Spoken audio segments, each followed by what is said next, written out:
সোণাপুৰত আমাৰ উচ্ছেদ অভিযান চলি আছিলে। সোণাপুৰ এটা ট্ৰাইবেল বেল্ট এণ্ড ব্লক।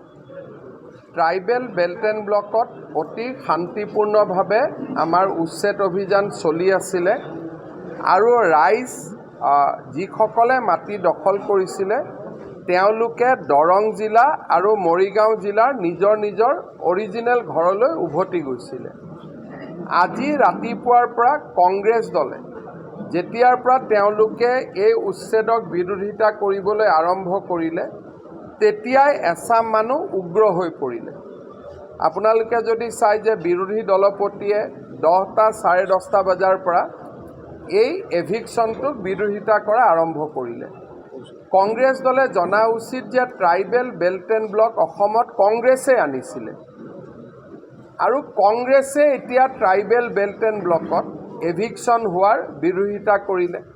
যেতিয়া কংগ্ৰেছে ৰাতিপুৱাৰ পৰা এভিকশ্যন বিৰোধিতা কৰিলে তেতিয়া তাত মানুহ উগ্ৰ হৈ পৰিলে, পুলিচৰ ওপৰত আক্ৰমণ চলালে। আমাৰ চাৰ্কুল অফিচাৰ, আমাৰ তাৰে থানাৰ OC আৰু DCP গোটেইসকল ঘায়েল হ'ল। পুলিচেও প্ৰত্যুত্তৰত গুলী চলাবলগীয়া হ'ল।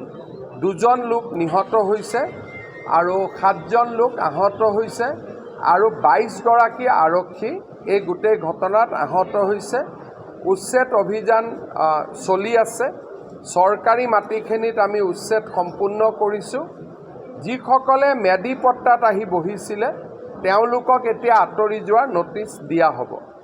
গুৱাহাটীৰ একেবাৰে লগত আজি যি ধৰণে সংঘটিত আক্ৰমণ হ'ল সি আহিবলগীয়া দিনবিলাকৰ পৰিৱেশৰ বিষয়ে আমাক আকৌ এবাৰ ভবাই তুলিছে যে আহিবলগীয়া দিনবোৰ কিমান ভয়ংকৰ হ'ব পাৰে। আৰু এইটো গুৱাহাটীৰ গাতে লাগি থকা, মহানগৰৰ গাতে লাগি থকা অৱস্থাত আৰু যোৱাকালিলৈকে সম্পূৰ্ণ শান্তিপূৰ্ণ আছিল। তেওঁলোকে নিজৰ ঘৰত ঘূৰি গৈছিল আৰু আমি ট্ৰেকো কৰি আছিলোঁ। কিন্তু আজি ৰাতিপুৱা কংগ্ৰেছে উৎসাহ জনোৱাৰ লগে লগে পৰিৱেশ এটা অৱনতি ঘটে। এভিকশ্যন চলি থাকিব কাৰণ এইটো ট্ৰাইবেল বেল্ট এণ্ড ব্লক হয়, আমি খালী কৰিবই লাগিব। কিন্তু তাতে ট্ৰাইবেল বেল্ট এণ্ড ব্লকত 2টা ভাগ থাকে। চৰকাৰী মাটিত আমি নটিচ নিদিয়াকৈও উচ্ছেদ কৰিব পাৰোঁ, কিন্তু মেডি পট্টাৰ মাটিত আমি নটিচ দিব লাগে। এতিয়া মেডি পট্টাৰ মাটিত আমি নটিচ দি এভিকশ্যন।